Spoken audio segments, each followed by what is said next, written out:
믿음에 의해 사람은 홍수를 건너며 부지런함으로 험난한 바다를 건넌다. 정진으로 사람은 고통을 건너며 지혜에 의해 마음의 청정을 이룬다. 어떻게 살지 막막하고 불안하고 고통스러운 삶 저 너머의 진실이 궁금할 때 사람들은 종교를 찾게 되죠. 바로 이때 무엇을 어떻게 믿을까 하는 거가 중요한 문제가 됩니다. 해서 오늘 영상은 예고해 드린 것처럼 불교가 얘기하는 바른 종교적 믿음에 대한 얘기를 살펴보겠습니다. 앞선 영상에서 말씀드린 것처럼 믿음은 모든 종교의 근본 바탕을 이루죠. 하지만 이 믿음은 이 종교 밖에서도 우리 사람들의 삶, 일상에 중요한 역할을 하죠. 한국과 미국에서 언제나 이 시끄러운 정치 문제, 이 진보 보수의 문제도 인간과 사회 발전을 어떻게 바라볼 것인가에 대한 이 믿음 때문에 생겨납니다. 이 과학과 철학이 인간의 모든 문제를 해결할 수 있다는 그 장밋빛 전망도 이성의 합리주의에 대한 그 믿음의 바탕을 하고 있고요. 더 쉬운 예로는 돈이 인생의 행복을 결정한다, 혹은 사람을 괴롭히고 때리고 죽여도 괜찮다 믿으며 살아가는 사람이 있고요. 가족 혹은 친한 친구가 나를 속이지 않을 거라는 것도 일종의 믿음이죠. 또한 BTS가 이 지구에서 가장 뛰어난 아이돌 그룹이라는 생각도 믿음입니다. 백인이 가장 우월하다는 그 인종적 편견도 잘못됐지만 믿음에 기인을 하고요. 이처럼 종교 밖에서도 믿음은 삶의 중요한 요소이고 중요한 역할을 하죠. 그럼 왜 인간의 삶에서 이 믿음이 중요한 역할을 갖는지에 대해 생각해 볼 필요가 있겠죠.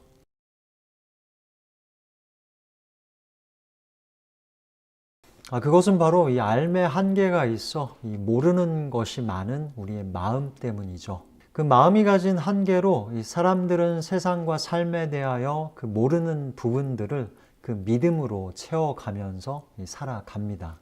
BTS가 지구상 최고의 아이돌 그룹인지 확인할 길은 없지만, 그리고 백인이 모든 인종 가운데 가장 우월한 인종인지는 객관적으로 증명할 수 없지만, 그렇게 잘 모르는 것들을 믿음으로 채워가면서 사람들은 살아가죠. 이 개개인이 가진 그 믿음은 이 삶과 세상을 바라보는 시각을 결정하고 구체적인 행동과 삶에 영향을 주게 되고요. 믿음이 얼마나 인간의 삶에서 중요한 역할을 하는지를 잘 아셨던 부처님께서는 이 영상의 시작에 읽어드린 것처럼 그 믿음의 중요성을 자주 강조를 하십니다. 이 여러 경전들, 니까야 아함경, 그리고 대승경전에는 셀 수 없이 많은 그 믿음에 관한 부처님의 가르침이 담겨 있습니다. 이 불교에서 믿음이 더욱 중요한 이유는 이 불교적 삶의 목적인 깨달음이 바로 그 믿음으로 시작을 하기 때문인데요. 또 그 믿음을 바탕으로 부처님의 가르침에 의지하여 이 깨달음을 얻게 되고요. 또한 부처님께서는 단지 깨달음뿐만이 아니라 이 보편적인 삶의 행복을 위해서도 이 바른 믿음이 중요하다 말씀을 하시죠. 이처럼 깨달음이라는 삶의 목적을 놓고 볼 때 이 바른 믿음을 가지는 것은 집을 짓는 일의 기초에 해당이 됩니다. 이 바른 믿음 위에서 이 바른 견해가 생겨나고, 이 바른 견해를 바탕으로 이 깨달음의 성취에 관한 바른 실천과 수행이 이루어지게 됩니다. 이 불교에서는 이 믿음을 한문의 믿을 신자로 표현을 하죠. 이 믿음을 뜻하는 한문의 신은 인도의 삿다 혹은 산스크리트의 슈라다의 이 번역 말이고요. 이 인도 말들의 원래 뜻은 그냥 무엇을 맹목적으로 믿는다기보다 무엇에 대해서 납득하여 확신을 가진다는 것이 그 본 뜻입니다. 이 사람은 살다 보면 가끔 자기 힘으로 감당하기 벅찬 일들을 만나죠. 그때 누군가가 그 일을 해결해 주겠다며 나를 믿으라 한다고 해서 아무 이유 근거 없이 무턱대고 믿지는 않습니다. 아무 근거 없이 나를 믿으라 하는 사람은 사실 사기꾼일 확률이 많고요. 만약 주변에 능력 있는 사람이 있어 일단 찾아가 도움을 요청했는데 나를 믿어라 라는 말을 듣게 되면 일단 마음에 안심이 생깁니다. 이와 비슷하게 이 초월적 존재에 대한 믿음을 통해서 이 불안한 삶의 의지처가 되어주는 것이 이 종교의 역할이죠. 이 종교의 초월적 대상을 믿고 이 믿음을 통해서 이 삶의 의지처를 가지게 됩니다. 하지만 문제는 이 세상에서 그처럼 나를 따르고 믿어라 하는 종교가 이 불교 말고도 많다는 것이죠. 또한 여러 학문, 과학도 그 비슷한 얘기를 하고요. 당연히 사람들은 그 수많은 믿음의 선택 앞에서 과연 무엇을 믿어야 할지 혼란스럽고 고민을 하게 되죠. 스님, 어떤 수행자 혹은 브라만이 이곳을 찾아옵니다. 그들은 그들의 가르침을 얘기하고 설명하면서 그러나 또한 다른 종교를 헐뜯고 비난하고 비판하며 진실이 아니라 얘기합니다.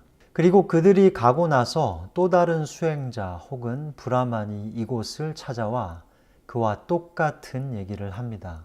스님, 저희들은 누구의 말이 정말 진실인지 의심스럽고 혼란스럽습니다.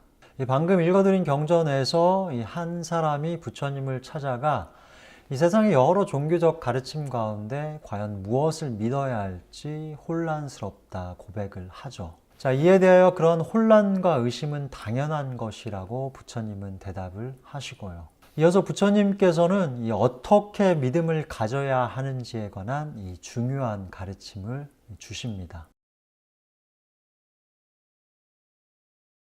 먼저 부처님께서는 믿음을 선택하는 데 있어서 그것이 전통이라는 이유로 혹은 권위와 명성이 높다는 이유로 혹은 나와 관계된 누군가 얘기한다고 해서 또는 이성적이고 논리적인 추론에 의해서도 믿지 말라 당부를 하십니다. 이 전통에 의해서 무언가를 믿는다는 말은 부모 혹은 자신이 태어난 그 사회가 가진 그 종교적 믿음을 그대로 받아들인다는 말이죠. 쉽게 불교를 믿는 집안에서는 절에 다니고 신을 믿는 집은 교회를 다니고 저기 중동 이슬람에서 태어난 사람은 자연스럽게 무슬림이 되는 예들이죠. 부처님께서는 무엇이 단지 전통으로 내려온다는 이유로 그것에 대하여 믿음을 가지고 진실이라 여겨서는 안 된다 말씀을 하시죠. 다음으로 부처님께서는 누군가 사회적 지위가 높거나 명성이 높아서 혹은 유명하다는 이유로 그 사람들의 말을 사실이라 믿어서는 안 된다 말씀을 하십니다. 또한 부처님께서는 내 스승, 내 부모, 이 나와 관계된 누군가가 한 말이라 해서 믿으면 안 된다 말씀을 하시고요. 흥미로운 것은 부처님께서는 무엇이 이성적이고 논리적인 추론이라는 이유 때문에 또한 그것을 믿어서는 안 된다 말씀을 하시는데요. 요즘같이 과학과 이성의 시대에 부처님의 이 같은 설명은 좀 이해가 쉽지가 않죠. 부처님께서 이와 같이 말씀을 하신 이유는 삶의 진실, 진리가 논리와 이성을 초월하는 경우가 많고 또한 논리와 추론의 바탕이 되는 이 말과 언어가 가진 그 자체의 한계로 있는 그대로의 진실을 드러낼 수 없기 때문에 하신 말씀이 아닌가 생각을 합니다. 자, 그렇다면 부처님께서는 어떻게 믿음을 가지라 하셨을까요? 이 종교적 믿음을 선택하는 문제에 있어서 이 부처님께서는 먼저 잘 들으라 당부를 하십니다. 이 다음으로는 그 잘 들은 내용을 내 경험과 실제 생활에 적용하여 그것이 상식적으로 맞는지 맞지 않는지를 생각해 보라 하시고요. 이 마지막으로는 그 들은 내용을 내 삶에 실제적으로 실천하였을 때 그것이 삶에 고통을 가져오는지 혹은 행복을 가져오는지에 대하여 판단을 하라 말씀을 하십니다. 다시 요약하면 일단 잘 듣고 그것이 상식에 맞는지 안 맞는지를 생각해 보고 그것을 실천했을 때 나와 모든 사람들에게 행복을 가져오는지를 판단하여 그것을 믿으라 말씀을 하시죠. 이 경전을 보면 이 가르침의 시작에서 이 부처님께서는 자주 이 자세히 잘 들으라는 이 당부를 하십니다. 이 부처님께서 자세히 잘 들으라는 말은 단순한 집중의 의미를 넘어서 이 거듭 깊이 생각하라는 의미를 담고 있고요. 자, 그렇게 잘 들은 내용을 그 다음에는 내 경험과 실제 삶에 적용하여 그것이 상식적으로 맞는지 안 맞는지를 판단하게 됩니다. 이렇게 경험의 상식에 비추어 부처님의 가르침이 맞다는 생각이 들 때 부처님께서는 이것을 이 법은 눈으로 확인이 가능한 것이라 말씀을 하시고요. 자, 하지만 믿음을 형성할 때 여기서 끝나는 것이 아니라 그 들은 내용을 내 삶에 적용하여 실천할 때 그것이 나를 포함한 모든 존재들에게 행복을 가져오는지 고통을 가져오는지 다시 판단하라 부처님께서는 말씀을 하십니다. 만약 그것을 실천했을 때 내 삶에 고통을 가져오거나 혹은 나에게 행복을 가져오지만 타인에게 다른 사람에게 고통을 가져오면 그것을 버리라 말씀을 하시고요. 한마디로 부처님께서 주시는 이 믿음에 대한 가르침은 이 맹목적이고 어리석은 믿음을 버리라는 말씀이겠죠. 해서 이와 같은 기준에 근거하여 이 부처님께서는 이 당신의 가르침 또한 그냥 맹목적으로 무조건 믿어서는 안 된다 말씀을 하십니다.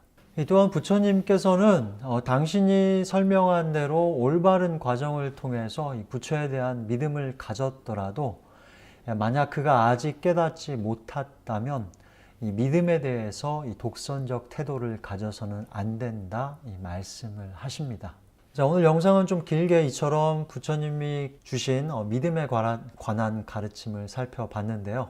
이 속고 속이는 이 세상에는 이 믿음에 관한 수많은 덫들이 놓여 있습니다. 오늘 영상을 보신 모든 분들이 부처님의 이 믿음에 대한 가르침을 통해서 그 덫을 피하여 항상 고통 없이 편안하고 행복하시기를 바라겠습니다.